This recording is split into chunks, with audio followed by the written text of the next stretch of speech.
The wide open towns have the least flu because they have the least fear. Let's do something sensible. Hi there, welcome to Headlines and Voices. This is the place where we read amazing articles from publications from across the United States that are a century or more old. And the one that we're going to read today is absolutely fascinating. And it's going to be controversial, and I'm not reading this to be intentionally controversial. This is educational historical information. And what this article shows is that we have barely changed in 100 years. The discussions, the issues that they were having 100 years ago are the same that we're having today. So this article was written during the Spanish Influenza. This is from December 19th, 1918, and it's from the Silver State, which is in Winnemucca, Nevada. And the article is called "Wide Open Towns Have Less Disease." Now, you can tell from the headline there that it's a similar concept or topic that we're dealing with today in the pandemic. They were having the same discussions back then about whether or not things should be shut down, what should be shut down, whether or not people should be wearing masks, and what good any of these things do. And this particular article talks about those exact issues. And this is 102 years old. As I'm reading this right now, it's 102 years ago that this article was written. And what you'll find fascinating is that the discussions, most of this article could have been written last week. And it's the same stuff being revisited again. And you know, part of the reason we started this podcast right here was because of the success of a book that I wrote about the Spanish influenza. It's called Virus 1918, and that book really is just organizing lots of these newspaper articles from back in this period. And there were so many that didn't get included in the book, and this is one of them that is actually really interesting, and especially timely because of the discussions that are happening throughout the country right now.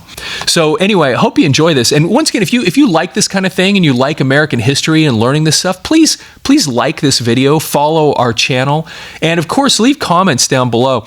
Not necessarily just about this article specifically, but if there are other things you'd like us to do research on and create videos for. So anyway, this is once again called "Wide Open Towns Have Less Disease." A persistent rumor obtains in Winnemucca that the county commissioners or the city council or somebody is going to have a meeting and, quote, do something regarding the, quote, situation of the health of the populace. Also, a popular demand seems to prevail that something be done. Quote, authorities all over the land have been, quote, doing things to, not for, the people they are supposed to serve for the past 3 months. The things done have been grotesque to a degree which puts the Indian medicine man with his snake dance to blush. He isn't in it. Schools, churches, theaters, and sometimes business offices have been closed as, quote, health measures. Many communities have had gauze mask laws thrust into their noses and mouths. A letter from Tonopah expresses the indignation of one resident of that camp. He says, quote, even the dogs have the laugh on us now, unquote. A veritable reign of terror has been created in the name of medical science, and the results are undeniably bad. Village and county and state health officers, in all efforts to justify their right to be called authorities, have pretended to doctor and protect against something which their scientific superiors declare they know absolutely nothing about. In a preceding column in the Silver State today is a proclamation by the acting governor of Nevada. The words which give that proclamation authority are worthy of attention, particular attention at this time. The proclamation says the Great Seal of the state has been affixed to it, and that it was done, quote, in the year of our Lord, unquote. The date is an absolutely essential part of all legal documents, and all so-called civilized countries date their time from the first appearing of the concrete truth to mankind, the year of our Lord. Herein is a suggestion of how some local officers might, quote, do something for the benefit of the community. They might annul the fearful laws they have enacted to close up expressions of good, the schools, the churches, the theater, while thinking nothing of the saloon and the money mart, which remains open. They could do that much tonight, and in doing it, they would be following the example of cities and communities which have escaped and are now escaping from the epidemic. Why follow the absurd and unscientific examples of panic-stricken peoples, especially after they have been proved of no value? Why not follow examples which have achieved good results? The facts are undeniable. The wide-open towns have the least flu because they have the least fear. Let's do something sensible. Have our soldiers been taught during the past 2 years to run and hide and go into panic because danger is about them?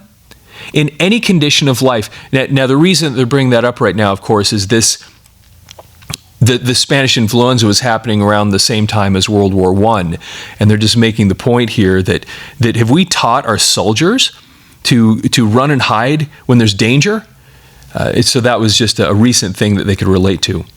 In any condition of life where danger exists, whether a man is trying to shoot you or you seem likely to lose your fortune or worse, someone dear to you, can fear be of a particle of profit? The answer is no. Fear takes away whatever strength you have or ought to have. Let's open up. A 4-day convention of public health officials of the United States and Canada concluded its sessions in Chicago a week ago today. The organization is known as the American Public Health Association. This association voted against the advisability of closing either public or rural schools.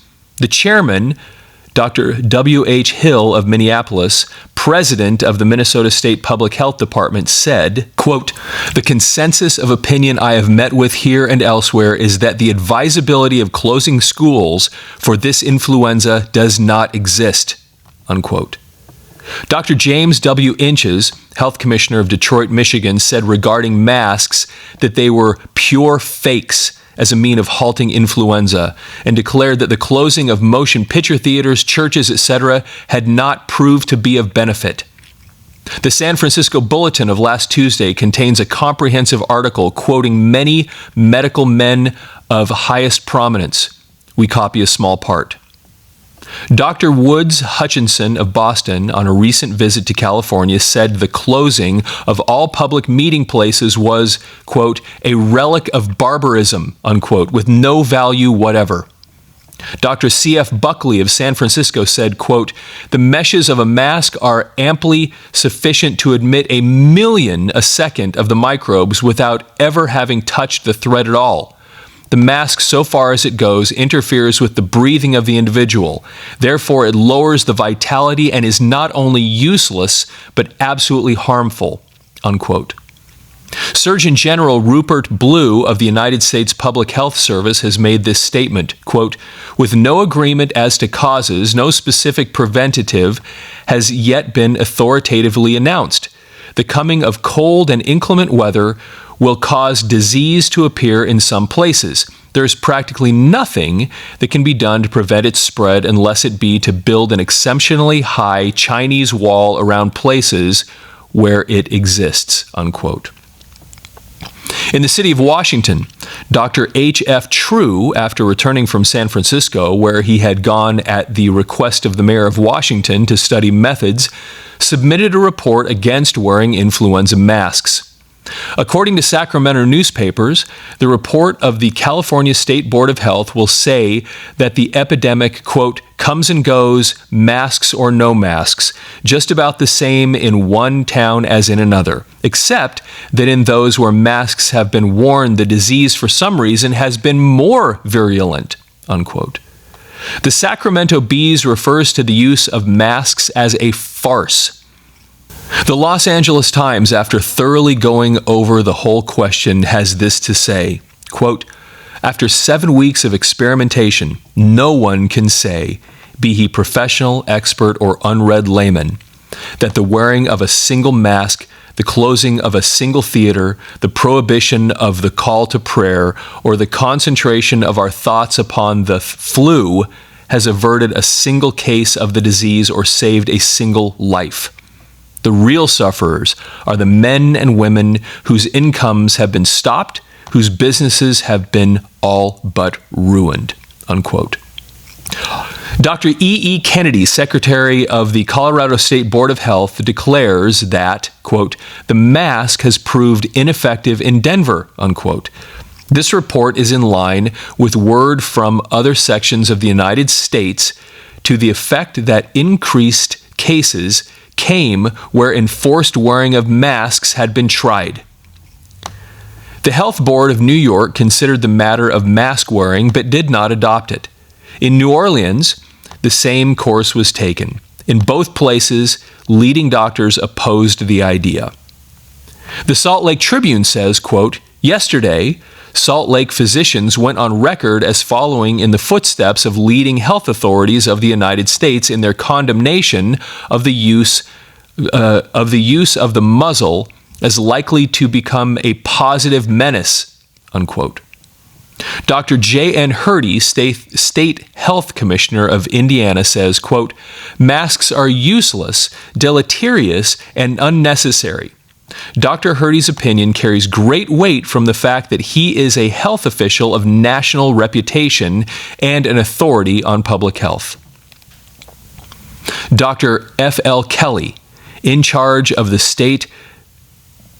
Now, this is interesting because they have the interesting thing about these old newspapers is that you find misspellings all over the place. And sometimes it leads you to think it's a word that it's not. And so this is an example here where the word is bacteriological, but they are missing the C. So it says bacteriological. So I'm going to read this again. Dr. F.L. Kelly, in charge of the State Bacteriological Laboratory at the University of California, reports that the influenza bacillus has not yet been isolated, and that the vaccine, which was declared a month ago to be a preventative, is no good. Quote, "We don't know anything more about the disease today than we did 100 years ago," unquote, affirms Dr. Kelly. And that's the end of the article. I'm not reading this to give any medical advice or anything like this. It's just absolutely fascinating that literally 100 years ago, this was 102 years ago, when they were going through the Spanish influenza, the exact same discussions were taking place. Arguments over whether people should be wearing masks or whether they shouldn't be, whether or not the government should mandate it or whether or not they shouldn't. And it's just fascinating seeing that in 100 years, we haven't changed all that much. We're having the same discussions about freedom, the same discussions about medicine, the same discussions about whether or not people who are public figures and authorities have any right to make comments about something that they know nothing about, which is medicine and how to treat people medically. And so then they list all of these health authorities that are saying this doesn't work. And we have similar things going on in our society today. Anyway, I thought you'd find that article absolutely fascinating because it so similarly represents what we're living through today. And anyway, if you like this kind of article and you like reading American history and hearing these things, please once again like this page and or this video and follow our channel. And just to remind you, these recordings are sponsored by Audio Mover. Audio Mover is the company that takes your audio and videotapes, your history, and converts it to digital. So if you have old audio and videotapes, they are deteriorating, and we encourage you to visit audiomover.com and get an order started so you can get your audio and videotapes converted to digital. And if you type in the word headlines at checkout, you'll get 15% off your order. Anyway, thanks for taking the time to be here. Headlines and Voices is sponsored by Audio Mover, the company that takes your history, your old audio and videotapes, and converts them into digital. Visit audiomover.com to learn more. Headlines and Voices is a production of Thick and Mystic Media. Visit thickandmystic.com.